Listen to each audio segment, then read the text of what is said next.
escultar esto. La idea es plantear la parte de la anatomía vascular como un taller para ver un poco más allá de lo estrictamente anatómico, un poco la aplicación y la forma de encarar lo vascular desde las imágenes, ¿no? Como repasito le pongo acá el esquemita que ya ustedes deben saber de memoria del polígono de Willis, que es la base, ¿no?, de la irrigación encefálica, ¿no?, con todas sus ramas y sus conexiones. Básicamente un sistema carotidio, un sistema vértebro-basilar, ¿no? Las dos vertebrales forman una basilar y a partir de ahí, de sus ramas, las cerebrales posteriores, con las comunicantes y la comunicante anterior, después entre las dos ramas de la cerebral anterior, que vienen de la carótida, forma esta especie de círculo vascular a la cual van a ir saliendo las ramas del cerebro.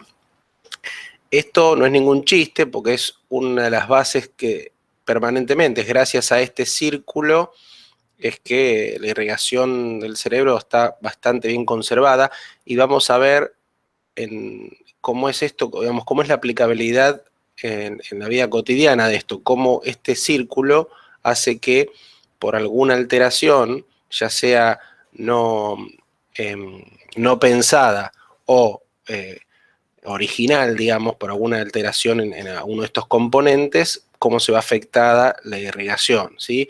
Porque siempre que nosotros tenemos esto, mientras más complejos, más es también chances de que no sea, que no salga todo perfecto. Entonces, en las variantes anatómicas que ustedes ya conocen, que hay de todos lados, acá también va a haber variantes anatómicas y nosotros vamos a después interpretar la variante anatómica en base a hallazgos que vayamos viendo. Entonces acá volvemos a esto, de repasito. Entonces, uno de los estudios por excelencia que nosotros vamos a analizar de la circulación cerebral es la angioresonancia. La angioresonancia, ¿por qué? Hoy en día por excelencia, porque es un estudio bastante accesible, no hace falta inyectar contraste, dura unos pocos minutos más de la extensión del examen y nos da información muy importante sobre cómo está la vasculatura. Esta adquisición de la angioresonancia se va a hacer una secuencia que se llama Time of Flight. En realidad eso, bueno, depende de la marca, ¿no? Pero es una secuencia que detecta el movimiento, por decirlo así, de los protones y pone de manifiesto, lo pone, digamos, bien hiperintenso ese movimiento, que eso se puede setear en cuanto a la velocidad y la dirección. O sea, si detecta el movimiento que va ascendente de los pies a la cabeza, generalmente es toda la irrigación arterial y lo descendente va a ser lo venoso. Por eso uno puede setear esos tiempos, por eso uno puede setear una angioresonancia en tiempo arterial, que habitualmente se llama angioresonancia, o en tiempo venoso, que se llama fleborresonancia. Y a su vez puede ver ese movimiento a la velocidad que llevan. Las arterias van a llevar más velocidad que las venas. ¿Qué implica esto? Bueno, obviamente en algún punto a veces se solapa, entonces no sale todo perfecto. Si ustedes se fijan acá hay una nube vena acá medio ahí, que eso seguramente es parte de un seno venoso. Estas nubecitas que están acá. Entonces, no siempre sale perfecto, pero bueno, dentro de todo se ve mucho mejor la parte que nos está interesando ver, eso en cuanto a la técnica del estudio.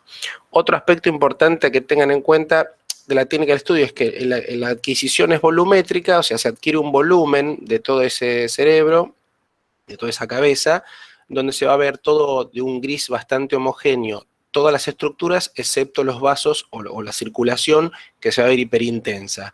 Entonces, a partir de eso, ellos generan una reconstrucción en determinado plano, en determinada secuencia. Entonces, yo puedo ir haciendo, ven, una foto detrás de la otra en una reconstrucción y me genera como una visión 3D, ¿sí? Como una adquisición 3D de todos los vasos. Yo puedo ir girando, entonces voy desde el perfil hasta el frente, viendo cómo se ubican los vasos. Ahora, ¿cuál es el aspecto que yo siempre les digo crítico de entender de esto?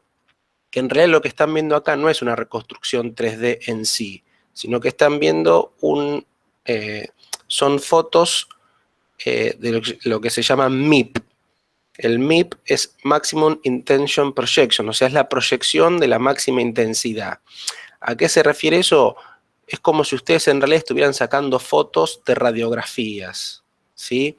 ¿A qué me refiero? ¿Se acuerdan cuál era las características de la imagen de la radiografía? ¿Qué tipo de proyección era la radiografía? Uniplanar. Bien, uniplanar. ¿Qué significaba eso? Que estaba todo en un solo plano. No es una imagen 3D la radiografía. Cuando yo toco una radiografía, se aplasta todo. Acá pasa lo mismo. Acá la adquisición es volumétrica, pero cuando yo fotografío, cuando yo genero esta imagen, en realidad es un MIP. Entonces, hace una proyección, o sea, es una imagen proyectiva de la máxima intensidad. ¿Para qué sirve? ¿Para qué les digo esto? Porque para que rápidamente identifiquen. Ven, por ejemplo, acá tienen un vaso, ¿sí? Y cuando ven este vaso, pareciera que está pasando por detrás de este otro gordo. ¿Es verdad o no? Sí, pero no Parece puedes ese, saberlo. Claro, pero no está pasando por detrás, porque está todo proyectado en un plano. Entonces yo giro, y fíjense que ese vaso que parece que está atrás, de repente, perdón, yo giro para el otro lado. Bueno, acá justo no tengo el ejemplo, pero acá, por ejemplo, a ver si se ve ahí. Bueno, lo que va a pasar es que a veces ven, por ejemplo, que acá parece que el vaso este, que se supone que está pasando por detrás, ven que esta es la vertebral. Acá está pasando por detrás y acá parece que pasa por delante. Eso no existe en la realidad. Entonces se crean estas imágenes que por momentos parece que pasa por delante y por momentos parece que pasa por detrás. Entonces trae confusión sobre qué es anterior y qué es posterior. Entonces acá empiezan o anterior o posterior, o sobre qué está en el plano, en un plano delante del otro. Entonces ahí empieza donde ven, por ejemplo, superpone que esta carótida parece que está tapando a la basilar, o sea, estaría del otro lado, pero en realidad es la del otro lado. En este caso tendría que estar por detrás. Todo esto es simplemente para que tengan cuidado cuando no traten de reconocer las estructuras de acuerdo a si está más adelante o más atrás, porque por ahí es lo que uno intenta hacer rápidamente. Entonces eso lo puede confundir. Traten a esta imagen siempre como si fuera una radiografía, donde hay superposición de estructuras. Entonces no es que esta arteria cerebral posterior está por delante, ven pasando por delante de la cerebral media, sino que se superpuso y da esa imagen. Eso es algo característico que es en todas las imágenes MIP, porque es una proyección de la intensidad, ¿sí? Entonces, ustedes van a ir recorriendo en cada uno de los planos, corte por corte, pero no van a tener en cuenta esto de qué está por delante y qué está por detrás. Más allá que van a tener que reconocer la anatomía, más que todo por la morfología, pero no tanto por qué está, en qué plano está cada estructura, ¿sí? Bueno, empezamos rápido un repasito, así tin, para que podamos avanzar. Esto entonces sería una vista de qué tipo de los vasos del cráneo. Antero-posterior. Claro, digamos O de frente. frontal, claro. Acá anteroposterior no le vamos a poner así porque no sabemos bien qué está por delante y por detrás y no es que se adquiere de esa forma. Nosotros la radiografía sí le llamamos posterior, anterior, anteroposterior por cómo es la dirección del rayo. Acá no, la adquisición es volumétrica y me hago esta imagen. Entonces decimos que es una vista frontal, ¿sí?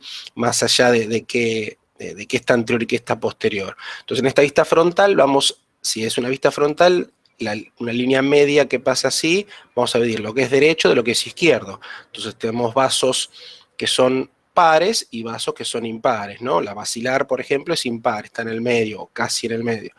Las otros son vasos pares. Este gordo que está acá, ¿cuál es?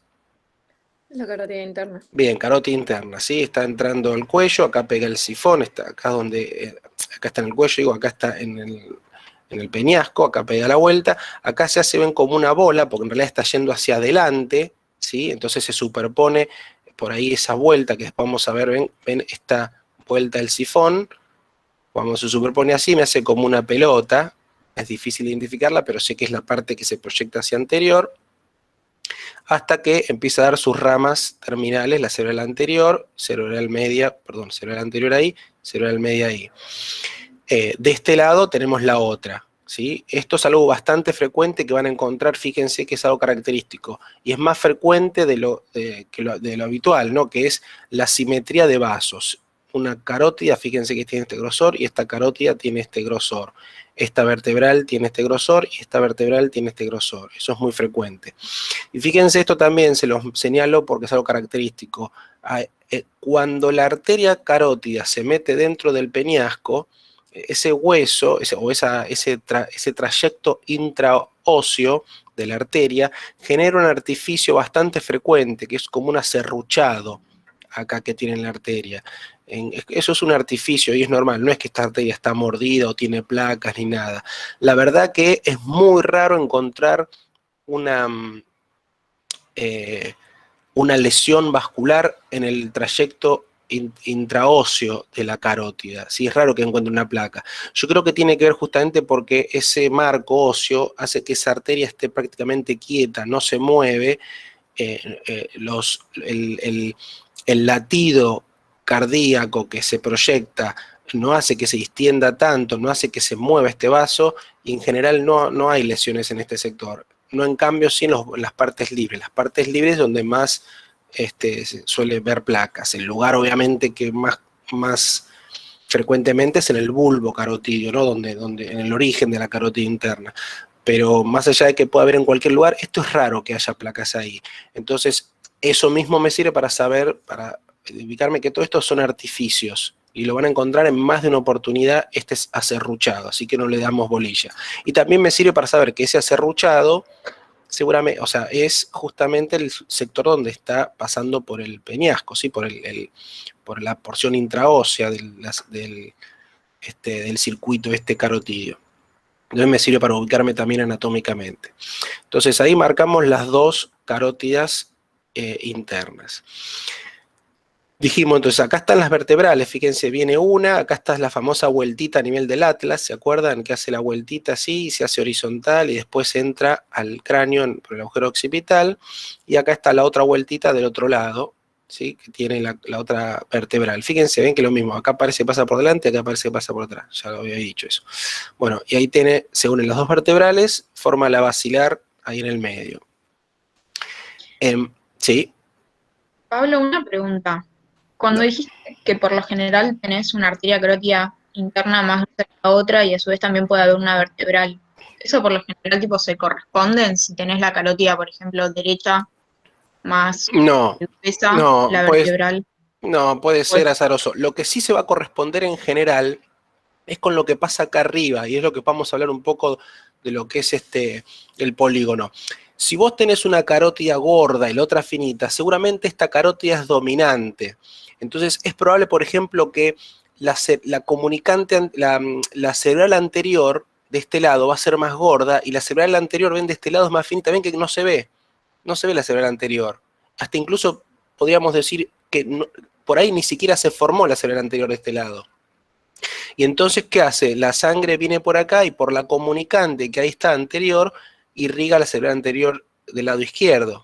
Entonces, la carótida derecha está dando irrigación tanto a la cerebral anterior derecha como izquierda. Y la cerebral anterior izquierda no se formó. No puedo, con este estudio no puedo decir exactamente que no se formó. ¿Por qué? Porque como esto es una proyección de la máxima intensidad, si acá hay una intensidad que no es tan máxima, que es muy chiquitita porque el vaso es muy finito, no me la va a mostrar este estudio. Entonces ahí tengo que recurrir a los datos crudos, que son los cortes por cortes, y por ahí yo llego a ver un pelito. Entonces si veo el pelito, es como una hipoplasia, no es que es una genesia. Pero a los fines prácticos es lo mismo, ¿sí? Probablemente esta arteria, por ejemplo, será anterior, que por más que sea chiquita o no se haya formado, si se llega a tapar, prácticamente no va a tener sintomatología el paciente, porque esta es la que está dominando y está mandando la información, está mandando la irrigación, perdón. Si se tapa esta, seguramente sí. Esta genética o hipoplásica seguramente no va a poder llegar a suplir todo eso, ¿sí? Pero eso es ahí sí donde hay una correlación. Cuando vos tenés de un lado, a lo mismo acá, por ahí si esta está más chiquita, bueno, acá se forma la vertebral, pero si la carótida es más chiquita a un lado, seguramente algún vasito de ese lado del polígono es muy probable que sea más chiquito. Por ejemplo, es probable que tampoco la comunicante posterior esté formada acá, y la comunicante posterior de este lado sea más gruesa. Y eso también varía de acuerdo a cómo viene con las cerebrales posteriores. De a poquito vamos a ir charlando un poquito más profundo de cada uno de estos aspectos, pero eso es como término general. No así como si vos me preguntabas, es que si la carótida interna izquierda es más chiquita, ¿se correlaciona con que la vertebral del otro lado es chiquita? No, no necesariamente. Eso es más aleatorio. Pero sí con respecto a los otros vasos. Entonces, vamos a seguir con esto. Carótidas tenemos identificadas internas, vertebrales tenemos identificadas. La unión vertebral-basilar, basilar. Acá la basilar es bastante fácil en la corte bien frontal, porque, ven, salen como si fuera un peinado raya al medio, ¿no? O sea, sale un fleco para un lado, un fleco para el otro, que son las dos arterias cerebrales. El famoso tip de la arteria basilar, ¿sí? Es el fin de la arteria basilar, se divide en dos arterias. Y como siempre, que eso ya lo marcamos antes también cuando hablamos de los pares craneales, sale una arteria hacia abajo, que ¿cuál era esta? Cerebral superior. Cerebelosa superior. Bien, ven que forma como un ojito. ¿Se acuerdan que este ojito es el que delimitaba qué nervio? Que pasaba en el oculomotor, exactamente. Entonces acá se ve el ojito de las dos arterias. ¿Sí? Uno sale para abajo, el otro para arriba, y ahí delimitan los dos vasos. ¿Ven? Ahí me tengo que correr un poquito porque se me tapa con para ver la cerebelosa superior ahí. Entonces ahí tenemos las primeras que están saliendo. De la carótida interna dijimos, sale la cerebral anterior de este lado y la cerebral media de este lado. La cerebral media hace un pequeño trayecto de unos centímetros y ya cuando entra a la cisura de Silvio, ¿sí? En la cisura lateral, se trifurca, se divide en tres ramas, que básicamente es como una rama que va hacia el temporal, una rama que va hacia el frontal, que a su vez se va dividiendo en cada uno de los surcos casi, y una rama que va hacia el parietal, digamos, ¿no? Hacia más posterior, lo mismo acá. Eso también es variable, pero en general son tres ramas. Y la cerebral anterior, bueno, a través de la comunicante anterior se comunican y salen las dos cerebrales anteriores que van a ir rodeando al cuerpo calloso, con sus ramas correspondientes que ya saben, hacia el frontal, la pericallosa, etc. Acá en general, fíjense que este es un estudio de una angioresonancia, de una resonancia de 1.5 Tesla, y es un poco el límite de resolución que tenemos. En algunas, de acuerdo al paciente, salen un poquito mejor, en los demás Tesla sale mucho mejor, entonces de a poquito, mientras más resolución tenga, más potencia, voy a ver vasos más pequeños, o sea, voy a ver más vasos más distales, con mejor definición. Acá muchas veces está limitado, de acuerdo al resonador y de acuerdo al paciente, cuánto es lo que se va a ver. Lo importante siempre, como aspecto yo les comunico general del radiólogo, es que siempre tengo una visión de que tiene que estar más o menos simétrico esas ramas, ¿me entiendes? O sea, si yo veo más o menos estas ramas hasta acá, veo que más o menos se corresponde a este lado. Lo primero que me va a llamar la atención es que acá faltan vasos o acá sobran vasos, de acuerdo si está tapado alguna arteria o no.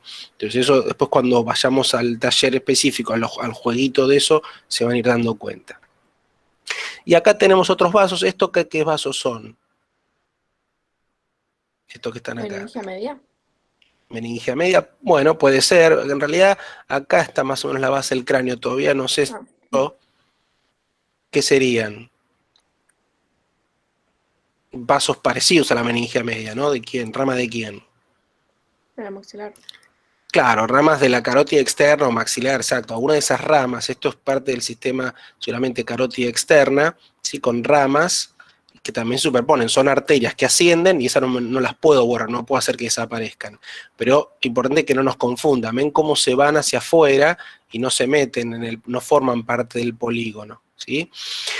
Entonces, primer recomendación a ustedes y que transmitan a sus alumnos. Cuando uno analiza esto y cuando los alumnos se encuentran con esto frente a una placa o lo que sea, tienen que mentalmente ir separando, ¿sí? Al vaso que están viendo, porque claro, acá lo primero que uno les pasa cuando se enfrenta con esto es que ve un montón de linitas blancas, se superponen unas con otras, es una maraña, parece un ovillo vascular, ¿sí? O sea, toda una maraña. Entonces, claro, cuando uno lo empieza a girar, ya empieza a tener más sentido, pero cuando uno no lo puede girar, lo tiene que ir desarmando con la mente. Entonces, siempre cuando arranquen, separen y agarren los vasos, síganlos y traten de visualizar a este vaso borrando con la mente los demás, para ir ubicándose. Lo mismo, traten de ir borrando. Obviamente que tienen que conocer la anatomía previa de cómo es la ubicación y cómo se interconectan estos vasos para identificarlos. Pero siempre traten de ir de separarlo. Tanto es así que muchas veces en los estudios se presentan en forma separada. El técnico borra a veces la basilar para dejar las carótidas, borra la carótida derecha para dejar la izquierda, o borra las dos carótidas para dejar la basilar, y a muchas veces la presentación de los vasos es así, pero no siempre. Entonces, si uno no puede jugar con el ida y venida, esa es la recomendación. Cuando uno empieza a girar, ya empieza a tener sentido, porque ve cómo esos vasos se interconectan, y ve que esta parte, ven, cuando uno lo pone, perdón, de perfil, acá uno puede dividir el sistema vascular posterior y el sistema vascular anterior. Ven cómo acá por ahí en el cuello se superponen las vertebrales con las carótidas, las vertebrales después se van para atrás, ven que el rulito lo hacen casi igual, ¿sí? Acá están entrando a la base del cráneo y ahí forman la basilar. Acá está el tip de la basilar y acá veo un vaso o dos vasos que se superponen que van hacia atrás y otros dos también hacia atrás pero un poco más abajo. Este forma el ojito. O sea, ¿cuáles son estas dos? La Estas... cerebral posterior y la cerebelosa superior. Bien, exacto. Entonces ven que uno cuando concentra su visión acá, se olvida de todo esto y va armando, ¿no? De cómo estas son ramas que están viniendo de esto, de la parte posterior. Y fíjense, si acá tienen una arteria, acá la otra, que son las vertebrales, y esta acá sale para atrás, ¿cuál es? Una rama importante de la vertebral. Final, puede ser. ¿Cómo? Ah, no, la pica. Exacto. ¿Se acuerda que la espinal se junta con la otra del otro lado bien anterior? Y esta va para atrás, esta es la pica. Es una arteria muy importante, generalmente se ve siempre. Las otras a veces no, la espinal muchas veces no se ve. Esta es una arteria importante y esa la van a ver, la van a identificar siempre como una rama de la vertebral. Fíjense, ¿ven? Ahí, por ahí se confunde, está saliendo ahí. Esta de frente no se ve tan bien, pero acá se ve mejor ahí. Acá volvemos a las carótidas, ven, acá se superponen, y acá lo mismo, tengan en cuenta y mucho cuidado cuando vean un perfil estricto, porque acá por suerte se superpone casi re bien. Acá ven que las vertebrales, yo les decía que no siempre tienen el mismo camino exacto. Acá las carótidas ven lo mismo, ¿cuál es la derecha y cuál es la izquierda? No sé, no lo puedo identificar acá, no sé cuál está más superficial y más profundo en este caso, pero son las dos carótidas, van bastante bien, y acá está el famoso sifón carotidio, que pega la vuelta justo ahí en el paralelo a la hipófisis, ¿sí? En el seno cavernoso, ¿sí? Entonces ahí está el sifón, ¿sí? Ahí entra al cráneo, o sea, viene a la base, acá está dando las ramas de las cerebrales medias, ¿sí? La oftálmica hacia adelante, cada cerebrales anteriores, ahí dando la vuelta, que pegan la vuelta ahí, ¿sí? Ahí están las dos cerebrales anteriores superpuestas. Acá comunicante, eso no se ve. Acá, comunicante posterior, ¿dónde estarían? ¿Entre qué vasos y qué vasos? Entre la posterior y la media. Bien, claro, entre la posterior y por ahí el origen de la media, la carótida. Entonces, esta es la parte posterior de la carótida, acá está la cerebral posterior, acá estaría la comunicante posterior. En general, en las angioresonancias no se ve la comunicante posterior. Es muy difícil de verla en un angio habitual. Si hay algún tipo de variante, por ejemplo, por alguna genesia de algún vaso, donde esa comunicante se hace más gruesa, se suele ver de ese lado más evidente. Pero generalmente no. Para ir a buscarla hay que ir a los datos crudos, se ve como un piolincito. Pero yo con este estudio no puedo decir que está ausente o agenética, ¿sí? Bien. Ahí, bueno, yo puedo girarlo acá, por ahí mareo un poco, ¿no? Pero fíjense que estoy girando en el plano frontal, ¿sí? Que me queda boca abajo, yo lo giro, y bueno, ahí justo me falta por ahí uno más para verlo como si fuera un axial, ¿no? Con una vista superior. Entonces ahí se puede ver la basilar dando las dos cerebrales posteriores, ¿sí? Ven que rodea el mesencéfalo ahí. Acá las dos carótidas, dando ahí las ramas cerebrales medias. Y bueno, ahí la cerebral anterior no se ve porque se superpone con todo esto. ¿Sí? Se está superponiendo. No sé si estaría a ver para este lado. Acá me queda bien vertical. Por ahí aparece otra. Bueno. Les voy a mostrar acá también. Esto es una clasecita que estaba linda, que armaron, no me acuerdo qué chicos de la escuela, no sé si figura acá, los que lo armaron. No sé, no me figuran los que lo he armado, pero bueno, yo les robé esto porque tiene unos esquemitas lindos. Y a este que está bueno, fíjense, variaciones de calibre y estructurales de los vasos del polígono, ¿sí? Ahí tienen el polígono, por ahí el esquema clásico de todos los vasos que lo conforman, ¿sí? Y pueden ver las variantes que hay, por ejemplo, una hipoplasia o agenesia de la comunicante anterior. Esta es una variante bastante frecuente de la que falta la comunicante posterior. Esta faltan las dos comunicantes. Bueno, acá tienen todos los tipos de variantes que se escriben habitualmente.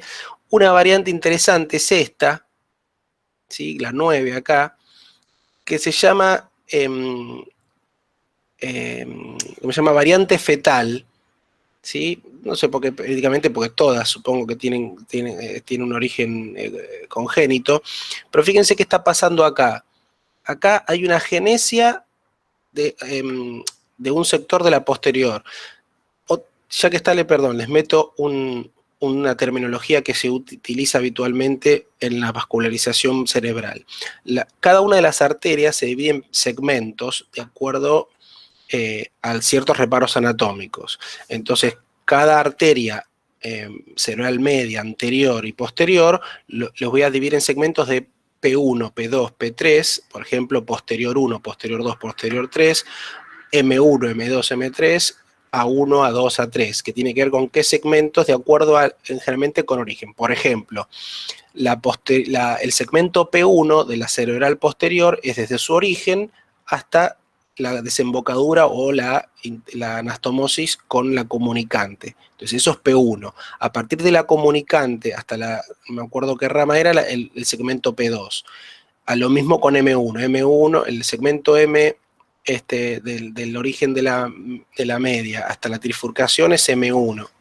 Entonces cada uno va a tener diferentes segmentos y ello ayuda en la descripción para, por ejemplo, describir una lesión, ya sea una agenesia o sea, una malformación o lo que sea vascular, una agenesia, un aneurisma, una obstrucción, para identificar en qué segmento está alterado. Entonces nosotros ya con eso, el cirujano o el neurólogo ya con eso sabe en qué segmento y en relación a los demás vasos de cómo puede ser la circulación.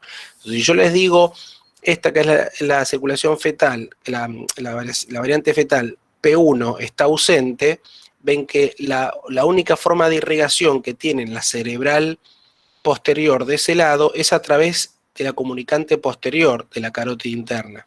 ¿Se entiende? ¿Me van siguiendo? Sí. Bien. Entonces, eso es importante porque, ¿qué pasa en este paciente? Acá ahora vamos a ver que toda la irrigación, acuérdense que la irrigación del cerebro, vamos a tener una parte irrigada por la carótida, por el sistema carotidio, y una parte irrigada por el sistema vértebro-basilar, ¿no? Acá tienen el sistema carotidio con su anterior y media, irrigan la parte anterior y lateral del cerebro, y la cerebral posterior irriga la porción posterior e inferior del cerebro, respectivamente. Entonces, de este lado pasa que toda la irrigación del hemiscerebro izquierdo va a estar dado por el sistema carotidio de ese lado, ¿sí? O sea que si se tapa la carótida vas a tener un infarto de todo el hemiscerebro de ese lado. Entonces, esas son las cuestiones anatómicas que permanentemente se tienen en cuenta para ver. ¿Por qué? Porque en general la aplicación de esta anatomía que ustedes van a experimentar como médicos va a ser el camino inverso. O sea, ustedes no van a ver, ustedes acá aprenden dónde nace la arteria y qué territorio irriga, y ustedes ahora van a empezar a ver al revés, qué territorio se afectó, y ahí van a tener que dilucidar cuál es la arteria que se tapó, hacer el camino inverso. Entonces el conocimiento de estas variantes, de qué es lo que puede estar tapado, qué es lo que puede estar genético, etcétera, etcétera, es lo que ustedes van a estar aplicando cuando analicen un estudio de estos. Y a eso vamos ahora a hacer un jueguito con eso. Volvemos acá. Esto rápido para que hacemos el repasito de los territorios vasculares del cerebro.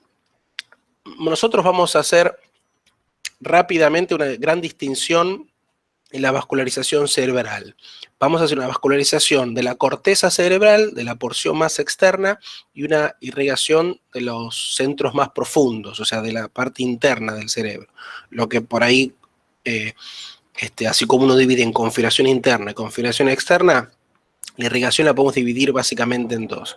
Dentro de la configuración externa o dentro de la irrigación externa, dividimos a estos tres grandes vasos que irrigan el cerebro, cerebral anterior, medio y posterior, en estos territorios. Entonces esto lo tenemos presente siempre, de más o menos dónde abarca. Ven cómo las circunvoluciones más superiores, frontales, ¿sí? La porción más medial está dada por la cerebral anterior, como la parte bien lateral, que básicamente es trazar, extender una cierta distancia de la cisura, extiendo para hacia, digamos, hacia el superior y hacia inferior, ¿sí? Hacia el temporal, es el frontal y parietal, extiendo más o menos equidistante y me da la irrigación que abarca el territorio de la cerebral media, y la cerebral posterior, como dijimos, la parte posterior y basal del cerebro. Entonces esto, más allá que lo podemos delimitar más o menos preciso, esto a veces varía porque el territorio depende un poco del vaso más gordo,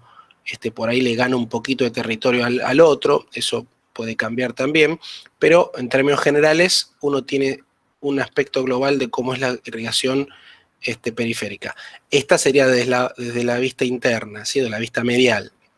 Acá tiene el territorio de la célula anterior, que prácticamente lo abarca casi todo, un pedacito de la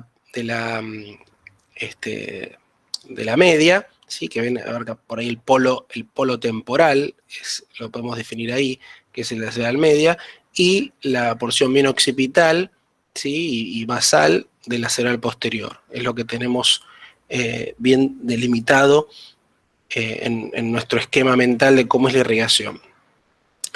Ahora, ¿cómo hacemos en la división de las porciones profundas? Las porciones profundas es básicamente muy similar, o sea, extendemos esos territorios hacia la porción más profunda.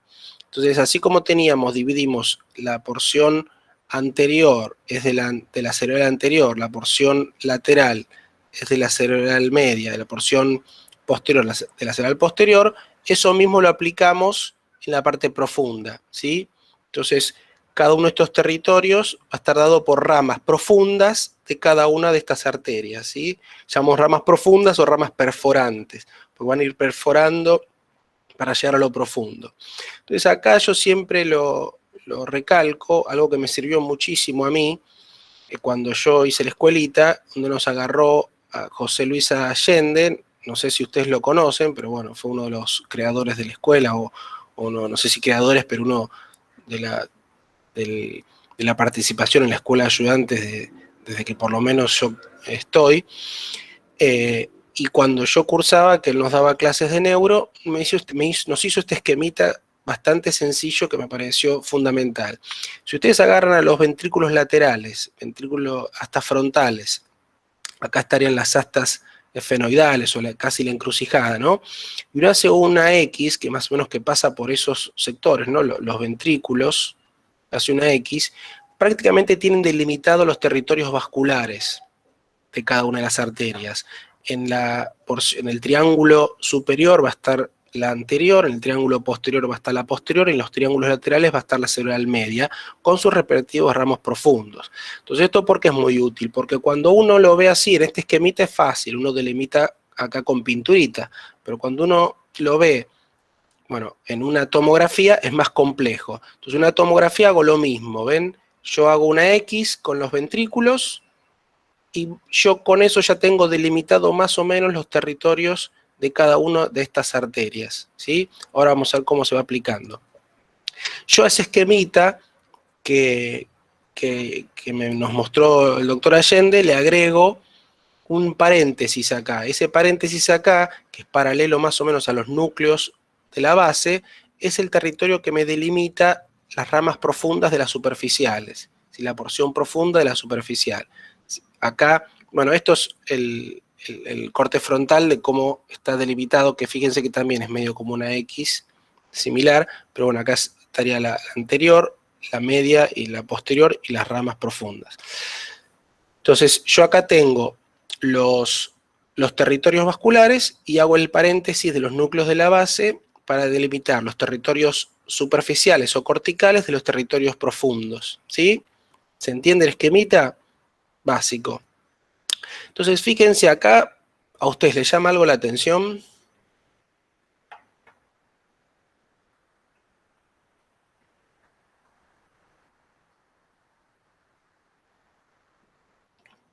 Esto es un jueguito, ¿no? No es nada demasiado que se huele en la cabeza.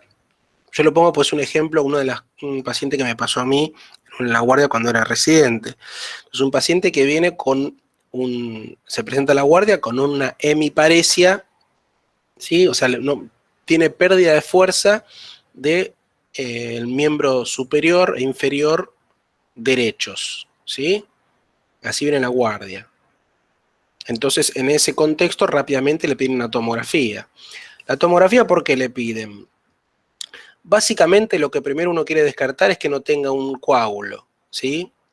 Porque ahí uno está sospechando, si un paciente viene con esa sintomatología, sospecha rápidamente un accidente cerebrovascular, ¿sí? Algún evento vascular, ya sea isquémico, o sea, se tapó una arteria, o ya sea una hemorragia, por ejemplo, que le esté produciendo eso. ¿Hay otras causas? Sí, puede tener un tumor, puede tener otras cosas, pero bueno, yo con una tomografía rápidamente tengo un aspecto, no tiene sangre, bárbaro, no tiene nada que se parezca a un tumor, bien, lo puedo anticoagular, pero imagínense si yo, o sea, con esto yo sospecho que tiene una isquemia, ¿sí? Si no le veo sangre. Si yo no descarto que tenga sangre y lo anticoagulo y justo era hemorrágico, estoy produciendo un mal mayor, ¿sí? Pero bueno, eso como se los cuento para que tengan idea, no es que lo tienen que saber. Pero bueno, viene este paciente, entonces yo con esa información rápidamente busco alguna alteración de qué lado del cerebro. Si era hemiparesia, claro, busco rápidamente el lado izquierdo, algo que rápidamente descarté que no tenga sangre, entonces tengo que buscar alguna alteración isquémica, algo que esté produciendo una isquemia en el cerebro. Entonces este es un caso muy sutil, pero bueno, si ustedes prestan mucha atención, van a ver que ¿esto qué es? La cabeza del núcleo caudado. La cabeza del núcleo caudado, excelente, muy bien. O sea que ¿esto qué es esto hipodenso? La cápsula interna. Cápsula interna. ¿Y este triángulo denso? El lenticular. Lenticular. ¿Y esto acá denso? Tálamo. ¿Cómo? Tálamo, muy bien. ¿Ven? Y acá la corteza, perfecto. Entonces cuando empiezo a comparar, sutilmente veo que el caudado tiene una densidad similar de un lado del otro, el tálamo tiene una densidad similar de un lado del otro, pero el lenticular acá se ve un poquito más blanco que acá. Ven que acá se pierde, es como más parecido a la cápsula, ¿sí? Está bien, no me creen ustedes porque es difícil de ver, pero bueno, al paciente le informamos eso y lo internaron, que a las 24 horas le hacemos el control. Esto fue a pocas horas de que se instauró el cuadro. A las 24 horas le hacemos el control, ¿ven? Y ahí se pone de manifiesta una isquemia a nivel del lenticular. Sí, lenticular y cápsula interna, solamente le está también afectando la cápsula interna, por eso también la hemiparesia. Acá se ponen en evidencia, ¿sí? Entonces, esto no es para que ustedes aprendan signos tempranos de isquemia, pero es para que a poquito mostrándoles la territorialidad de los vasos que estamos involucrando. Entonces, acá, fíjense, la corteza cerebral está bastante bien mantenida, ¿no? Se mantiene bastante similar y aparentemente no está afectada. Entonces acá se afectaron algunos vasos que están perforando la base del cerebro para irrigar a los núcleos de la base. Y seguramente en qué territorio es. Si yo hago la X esta, ¿en qué territorio está?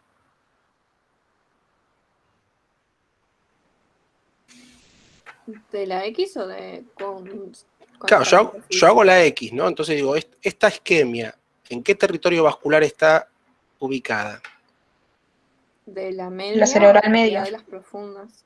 Bien, arteria cerebral media en su porción profunda. Ven, acá tengo la X, yo hago esto esquemáticamente, hago una X y hago el paréntesis. Entonces esa X y este paréntesis me dicen que está dentro de la cerebral media, y dentro de la cerebral media no ramos corticales, sino ramos perforantes. Entonces esos son los que se afectaron acá, ¿sí?